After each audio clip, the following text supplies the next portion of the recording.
அனைவருக்கும் வணக்கம். நான் உங்கள் சிதம்பரத்தோ ரமேஷ். என்னென்னா இன்றைக்கி வந்து பார்த்திங்கன்னா பேலன்ஸ் டயட், சரிவிகித உணவு பற்றி நிறைய நம்ம வந்து பார்த்திங்கன்னா டயட்டிஷியன் நிறைய பேசுகிறாங்க.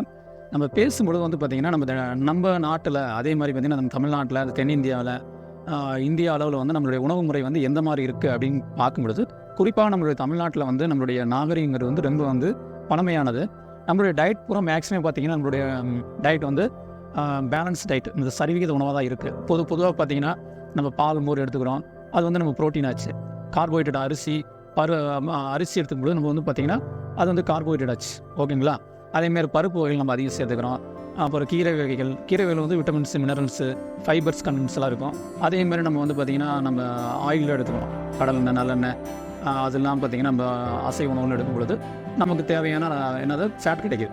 அதனால் நம்மளுடைய உணவு வழக்கத்தை பொறுத்த வரைக்கும் தமிழ்நாட்டில் நம்முடைய உணவு பூரா மேக்ஸிமம் வந்து பார்த்திங்கன்னா பேலன்ஸ் டயட் தான். இன்றைக்கி வந்து நம்ம அந்த பேலன்ஸ் டயட்லேருந்து நம்ம மாறனால இன்றைக்கி நோயுடைய தாக்கங்கள் அதிகமாக இருக்குது.